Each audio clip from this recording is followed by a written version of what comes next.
आज की कहानी मायके से ससुराल। भारती जी जब रोटी बना रही थी तभी किसी ने दरवाजे की बेल बजाई। बेचारी भारती रसोई घर में अपने हाथों में लगे आटे से भरे हाथों के धोने तक लगातार दरवाजे की कुंडी बज रही थी। वह लगातार बोल रही थी, थोड़ा रुको, मैं आ रही हूँ। अब इस उम्र में वह भाग कर जा भी नहीं सकती। दरवाज़ा खोलने के लिए जैसे ही उसने दरवाज़ा खोला और सामने देखा तो उसकी बेटी आदित्य दरवाजे के बाहर खड़ी थी।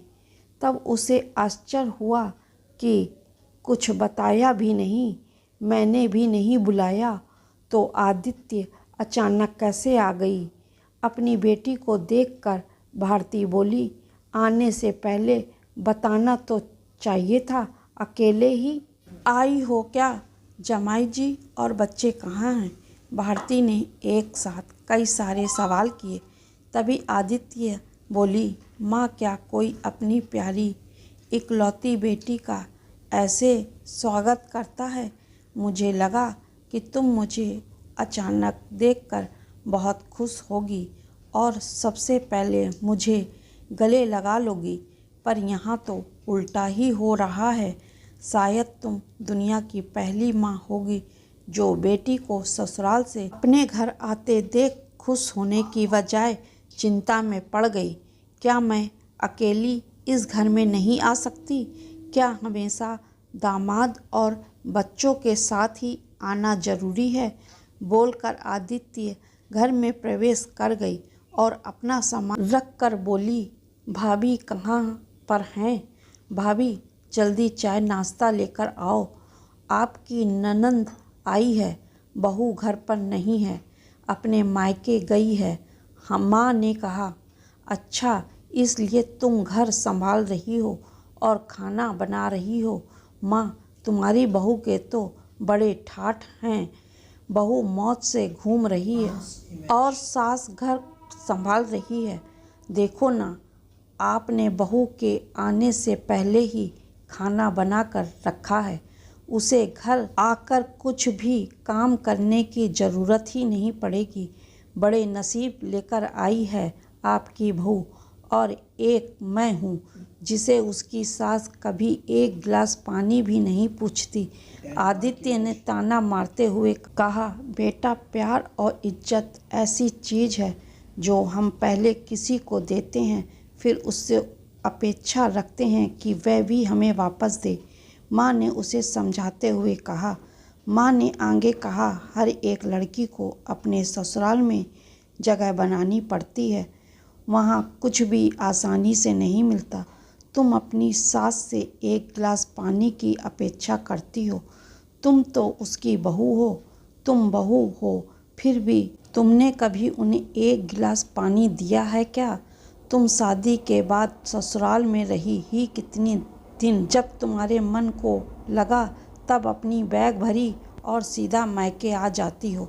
मायका और ससुराल एक ही शहर में है।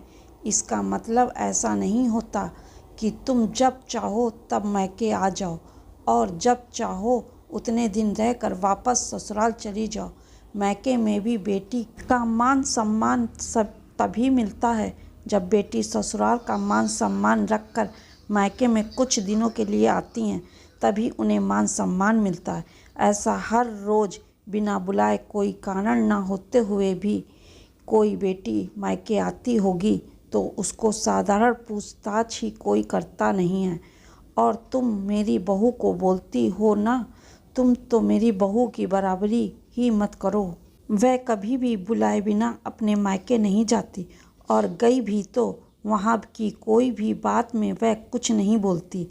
वह जब भी घर में रहती है तब वह मुझे घर में के कोई भी काम को हाथ लगाने नहीं देती। अब मेरी इच्छा से घर के काम कर रही हूँ, वह मुझे काम करने को नहीं कह गई। अपनी बेटी की माँ के सिवाय अच्छा कौन समझ सकता है? मुझे तुम्हारा स्वभाव अच्छी तरह से पता है। तुम्हारे ससुराल में सब लोग अच्छे हैं, तुम ही उनके साथ मिलजुल कर रहना नहीं चाहती। ससुराल तो ससुराल होता है और मायका तो मायका होता है। मायके में घर का काम अपनी मर्जी से होता है, ससुराल में सबसे पहले सबका दिल जीतना पड़ता है, सबको अपना बनाना पड़ता है। उसके लिए छोटों से लेकर बड़ों तक सबको प्यार करना पड़ता है, सबकी पसंद नापसंद का ध्यान रखना पड़ता है, सबसे प्यार से बोलकर सबको उनके घर के कामों में मदद करनी पड़ती है। तभी सब लोग घर में आई नहीं बहू को स्वीकार करते हैं, उसे अपना मानते।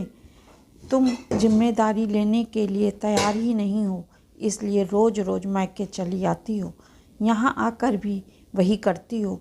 अभी की बात देख लो, घर में कदम भी नहीं रखा, उतने में भाभी को ऑर्डर देना शुरू कर दिया। भाभी मुझे चाय नाश्ता लेकर आओ। वह व्यक्ति घर में है या नहीं, वह कैसी है, उसकी तबीयत कैसी है, यह पूछना भी ज़रूरी नहीं समझा। घर में आए मेहमान की मेहमान नवाजी होती है, पर उनका बर्ताव बोलना सामने के व्यक्ति को पसंद आया तो मेहमान नवाजी ना मांगते पूरी होती हैं। पर तुम्हारा ऐसा बर्ताव मुझे ही पसंद नहीं आता तो तुम्हारे ससुराल के लोगों को कैसे पसंद आएगा। तुम बोलती हो ना मेरे बहू का बहुत ठाठ है, तो बात सही है।